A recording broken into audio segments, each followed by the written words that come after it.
Assalamualaikum warahmatullahi wabarakatuh. Selamat pagi pemirsa Trans 7. Hasanah Ensiklopedia Islam Dunia pagi ini hadir kembali menemani Anda sebelum memulai aktivitas. 30 menit ke depan kami akan menyajikan sejumlah sajian menarik, ringan, bermanfaat, dan penuh informasi.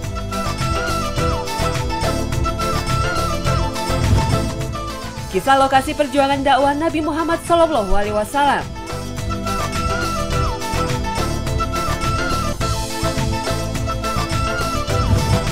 Kota berpenduduk muslim terbanyak.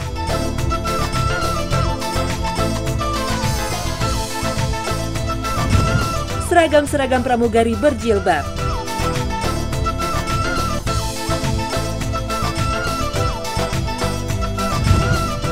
Dan pemirsa, inilah Hasanah Ensiklopedia Islam Dunia hari ini.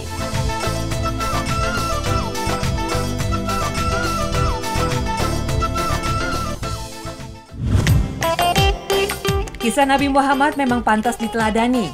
Sejak dilahirkan, kemudian diangkat menjadi Rasul Allah dan hingga tutup usia, begitu berat cobaan yang beliau alami kala mengemban tugas berat menyebarkan ajaran Islam. Dan inilah beberapa lokasi perjuangan dakwah Nabi Muhammad SAW di Tanah Suci.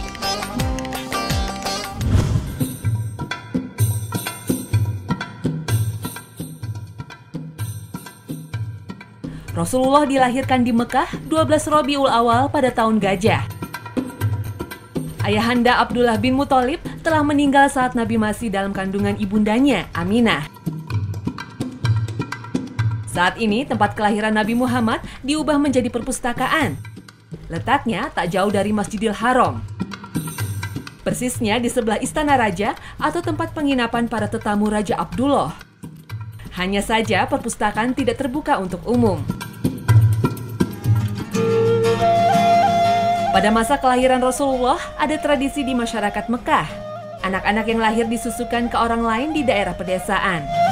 Dan Rasulullah SAW akhirnya disusukan ke Halimah Sa'diyah di daerah Taif. Di kawasan lembah inilah Rasulullah pernah bermukim. Beliau menghabiskan waktu kecilnya selama beberapa tahun di keluarga Bani Sa'ad di Taif ini. Untuk sampai ke lembah Bani Sa'ad memakan waktu hampir 2,5 jam lebih. Zaman dulu perlu 3 hari dengan keledai. Di lembah ini tidak ada yang tahu pasti letak rumah Halimah radhiyallahu anhu. Ada beberapa rumah kuno yang mulai dipugar. Di rumah seperti inilah dulu Rasulullah menjalani hidup masa kecilnya. Selama diasuh Halimah, banyak kejadian mukjizat dialami keluarga ini. Muhammad kecil yang sedang bermain dengan teman sebayanya dikejutkan oleh kehadiran malaikat Jibril. Jibril membelah dada Muhammad kecil lalu membersihkan hatinya. Di lokasi inilah Muhammad kecil dipersiapkan oleh Allah Subhanahu wa Ta'ala untuk menjadi orang besar. Masih di kawasan Taif, Arab Saudi, bulan Syawal tahun ke-10 setelah kenabian, Rasulullah melakukan dakwah ke kota ini. Taif terletak di ketinggian. Tak heran bila udaranya relatif sejuk dibandingkan Mekah. Terletak 100 km arah tenggara kota Mekah, Taif saat ini menjadi salah satu daerah pertanian terpenting di Arab Saudi. Di pusat kota Taif ini, kita bisa melihat Masjid Ibnu Abbas. Nama yang diambil dari keponakan Nabi Muhammad, Abdullah bin Abbas yang meninggal di kota ini. Selama 10 hari berdakwah di Taif ini, ternyata sambutan yang beliau terima sangat menyedihkan. Inilah masjidku yang terletak di kebun milik Bani Sakif. Masjid kecil ini dibangun sebagai pertanda Rasulullah pernah berdakwah di sini. Dulu masjid ini adalah kebun yang menjadi saksi ketika Rasulullah pernah mendapatkan perlakuan tidak manusiawi. Setelah berhari-hari berdakwah di sini, bukan sikap lembut dan ucapan terima kasih yang diterima, tetapi justru caci maki dan hinaan. Ketika akan meninggalkan daerah ini, Nabi Muhammad tidak sekedar dicaci maki, bahkan dilempari batu. Mereka tidak mau menerima dakwah Rasulullah SAW. Rasulullah pun pindah ke satu lokasi. Dengan hati yang sedih, Rasulullah sempat termangu cukup lama. Beliau menyandarkan diri pada sebuah batu. Dan tempat bersandar itu dikenang warga di sana dalam bentuk masjid yang sangat sederhana ini. Setelah peristiwa memilukan itu, tak jauh dari lokasi masjidku, seorang budak ditugasi mendatangi Rasulullah untuk memberi anggur oleh tuannya. Sambil menikmati anggur, Rasulullah pun berdakwah. Disitulah budak itu akhirnya masuk Islam. Budak itu bernama Adas dan namanya dikenang menjadi Masjid Adas. Meski sudah tidak digunakan lagi, Masjid Adas masih berdiri. Di sekitar masjid inilah Adas menyatakan keislamannya. Beliaulah orang pertama di Taif yang masuk Islam. Di kebun anggur tak jauh dari Masjid Adas ini, Adas membaca 2 kalimat syahadat.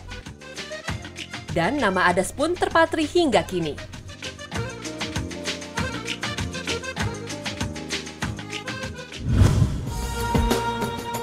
Inilah Mina, sebuah lembah yang terletak 5 km sebelah timur kota Mekah, Arab Saudi. Mina terletak di antara Mekah dan Musdalifah dan merupakan salah satu lokasi haji. Mina mendapat julukan kota tenda karena ribuan tenda berdiri di sini meski musim haji tidak berlangsung. Di kawasan ini sebuah masjid kecil dan sederhana berdiri dengan kokoh. Inilah Masjid Baiatur Ridwan. Masjid ini dibangun karena dahulu di lokasi ini Rasulullah menemui 6 orang pemuda Yastrib yang sedang bermalam menunggu pelaksanaan ibadah haji. Mereka tertarik dan akhirnya masuk Islam. Setahun berikutnya datang lagi rombongan pemuda Yastrib atau Madinah. Mereka inilah yang kemudian membuat kesepakatan Aqobah atau sering disebut Baiat Aqobah pertama. Masjid ini entah sudah berapa ratus tahun umurnya. Masjid ini dibangun untuk mengenang peristiwa Baiat Aqobah. Dari baiat pertama ini, mereka yang hadir dan ikut baiat Aqobah inilah yang kemudian menjadi duta Islam di Madinah. Inilah titik tolak awal perjalanan hijrah Rasulullah ke Madinah Al-Munawwaroh.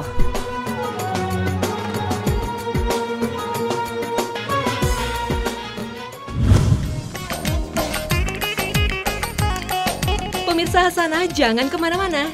Tetap bersama Hasanah, Ensiklopedia Islam Dunia.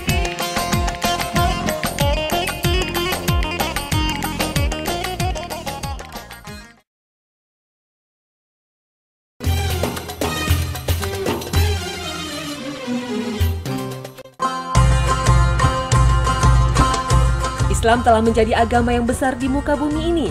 Ajaran yang rasional dan benar membuatnya gampang diterima oleh segala lapisan masyarakat dan umur.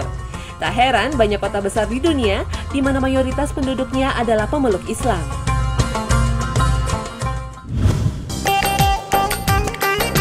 Indonesia merupakan negara berpenduduk muslim terbesar di dunia. Tak heran jika Jakarta, ibu kota Indonesia, menduduki urutan teratas kota berpenduduk muslim terbesar di dunia. Jika dihitung dari wilayah metropolitan Jabodetabek, penduduk muslimnya mencapai lebih dari 22 juta orang. Dari total jumlah penduduk sebanyak 28 juta orang. Walaupun sebagian besar penduduk Jakarta beragama Islam, tapi kota ini belum menerapkan hukum syariat. Namun dalam hal kerukunan beragama, Jakarta patut menjadi contoh karena hampir tidak pernah terjadi kerusuhan yang disebabkan karena konflik agama. Jakarta adalah kota metropolitan terbesar di Indonesia. Namun, jumlah tempat ibadah ternyata masih belum seimbang dengan jumlah penduduk muslim. Jumlah pemeluk Islam mencapai 87,8%, tapi total masjid di ibu kota hanya 67,21% dari seluruh tempat ibadah. Namun umat muslim di Jakarta patut berbangga karena memiliki Masjid Istiqlal, masjid terbesar di ASEAN.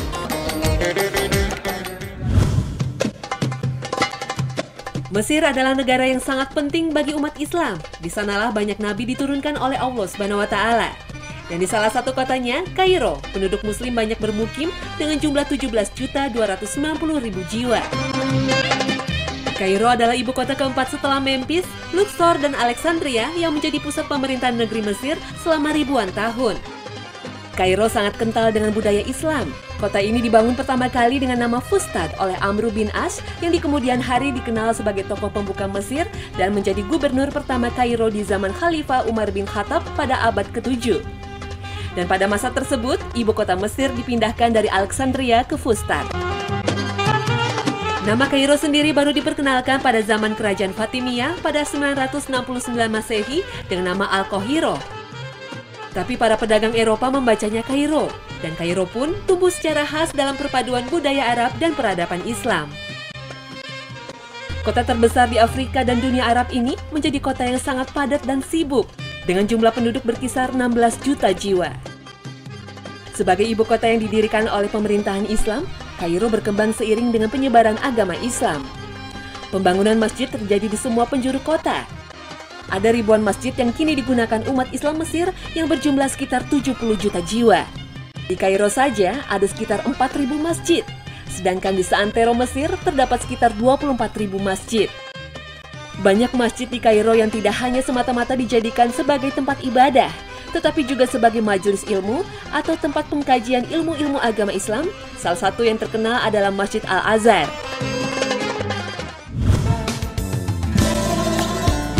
Selanjutnya yakni Istanbul, Turki, dengan jumlah penduduk muslim sebanyak 13.135.000 jiwa. Peradaban Islam dengan pengaruh Arab dan Persia menjadi warisan yang mendalam bagi masyarakat Turki. Sebagai peninggalan dinasti Utsmani, Istanbul adalah suatu kota metropolis yang berada di benua Asia dan Eropa. Letak Istanbul sangat strategis, karena itu Napoleon Bonaparte pernah menggambarkan jika di dunia hanya terdapat satu negara, maka ibu kotanya adalah Istanbul.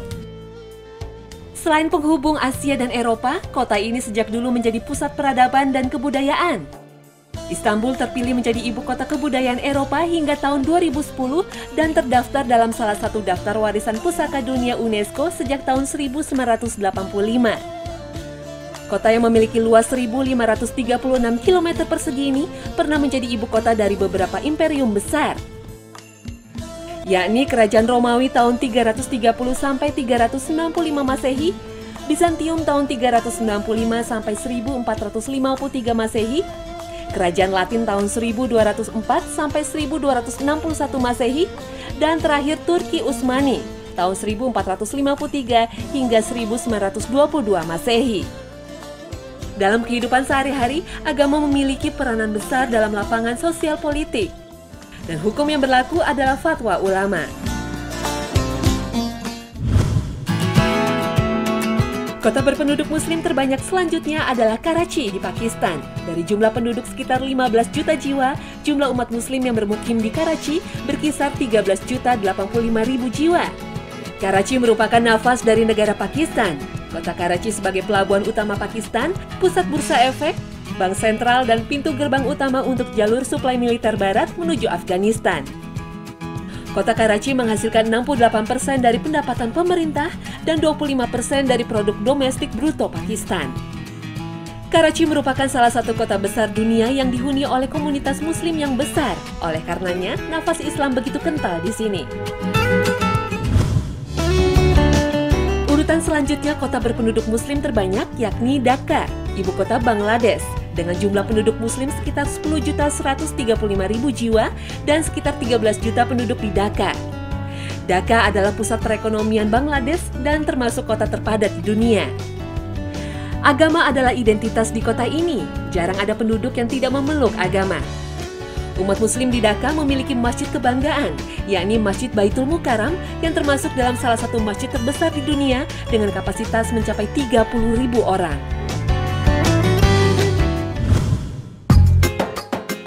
Senang berpergian dengan pesawat terbang? Tentunya Anda sudah tidak asing dengan sosok cantik yang satu ini.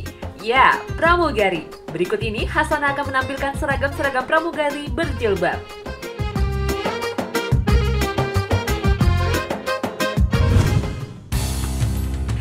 Islam menuntunkan umatnya untuk menutup aurat demi kemuliaan diri. Hal ini wajib dilakukan umat Islam begitu melangkahkan kakinya keluar dan bertemu dengan siapa saja yang bukan mahramnya. Khusus bagi perempuan bahkan diwajibkan untuk menutup aurat hingga rambutnya, tak terkecuali dalam bekerja. Dalam dunia penerbangan kita tentunya tak asing dengan sosok pramugari dengan seragam-seragamnya yang cantik. Seragam pramugari merupakan identitas dan simbol maskapai penerbangan. Tidak hanya didesain begitu menarik, tapi juga nyaman dan tidak menghalangi tugas pramugari tersebut. Kini beberapa maskapai menerapkan aturan agar pramugarinya mengenakan seragam berjilbab. Menarik ya? Langsung saja kita simak informasinya.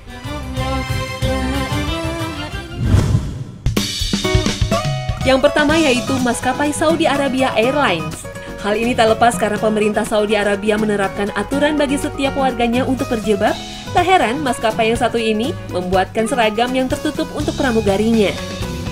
Dengan mengenakan seragam yang menutup aurat, Pramugari-pramugari ini tetap tampil cantik, menarik, dan elegan, namun tetap sigap dalam menjalankan tugas. Saudi Arabia Airlines yang bermarkas di Bandara King Abdul Aziz, Arab Saudi, mulai beroperasi pada tahun 1945. Melayani lebih dari 90 rute penerbangan domestik maupun internasional ke Timur Tengah, Asia, Eropa, dan Amerika Utara. Seragam pramugarinya khusus dirancang oleh Adnan Akbar, seorang perancang busana kenamaan. Seragam yang diluncurkan pada 16 Juli 1996 melambangkan identitas maskapai yang menampilkan pesawat pasir berwarna kontras dengan biru tua. Model busananya merupakan representasi dari Kerajaan Saudi Arabia.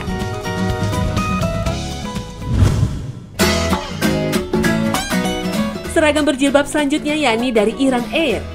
Sudah sejak lama, pramugari Iran Air mengenakan seragam hitam-hitam yang memberi kesan militer yang tegas.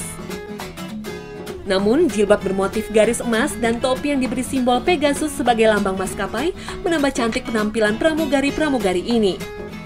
Maskapai Iran Air sendiri berasal dari Iranian Air yang didirikan pada tahun 1946. Maskapai ini sekarang telah melayani lebih dari 60 rute domestik maupun internasional.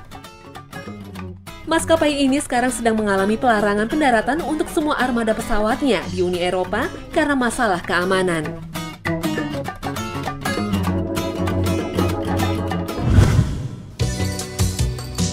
Brunei Darussalam merupakan negara yang ketat menjalankan syariat Islam bagi warganya.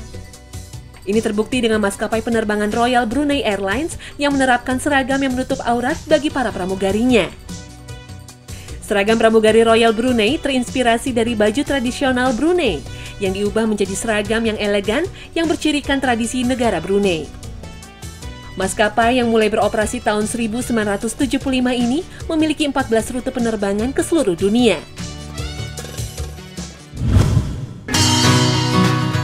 Selanjutnya adalah seragam pramugari dari Pakistan International Airlines atau PIA. PIA selalu memilih desainer terkenal untuk mendesain seragam pramugarinya, di antaranya Feroze Kouais, Pierre Cardin, dan Sir Hardy Amis. Seragam terbaru yang didesain oleh Rifat Yasmin memiliki 3 warna berbeda, yaitu kuning, biru laut, dan orange. Seragamnya dilengkapi dengan beberapa ornamen bunga-bunga pada bagian dada dan ujung lengan senada dengan jilbab yang dikenakan. PIA yang bermarkas di Jinnah International Airport di Karachi mulai beroperasi pada tahun 1946 dan sekarang telah melayani 60 rute internasional maupun domestik. Selanjutnya dari maskapai Gulf Air.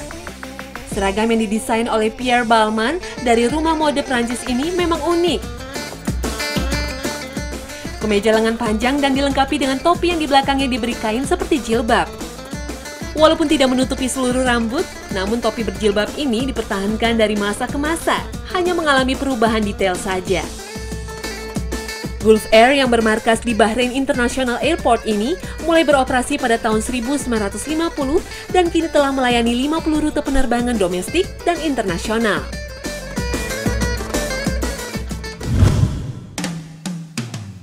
Hampir mirip dengan seragam Gulf Air, pramugari Etihad mengenakan topi yang dilengkapi dengan kain seperti jilbab. Seragam pramugari Etihad dirancang oleh Ettore Bilota dari Italia. Seragam Etihad merupakan salah satu seragam paling trendy di antara seragam pramugari lainnya.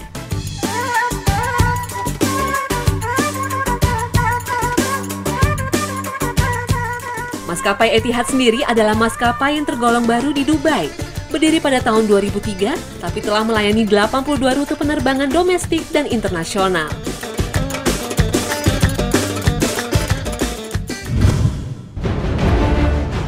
Seragam pramugari selanjutnya dari maskapai Emirates, salah satu maskapai besar dari Dubai yang mulai beroperasi tahun 1985.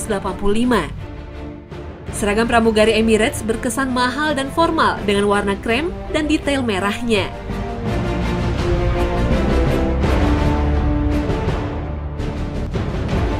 Namun seperti layaknya maskapai Timur Tengah yang lain, tak lengkap jika tanpa mengenakan kerudung.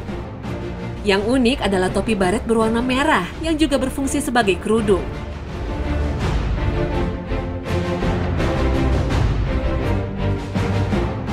Emirates sendiri mulai beroperasi tahun 1985 dan kini telah melayani 120 rute domestik dan internasional ke seluruh dunia.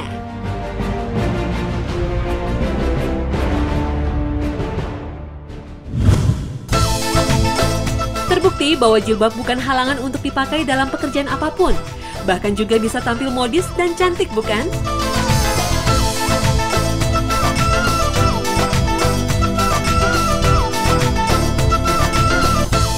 Nah pemirsa, inilah akhir kebersamaan kita dalam Hasanah pagi ini. Semoga seluruh sajian kami pagi ini bisa bermanfaat.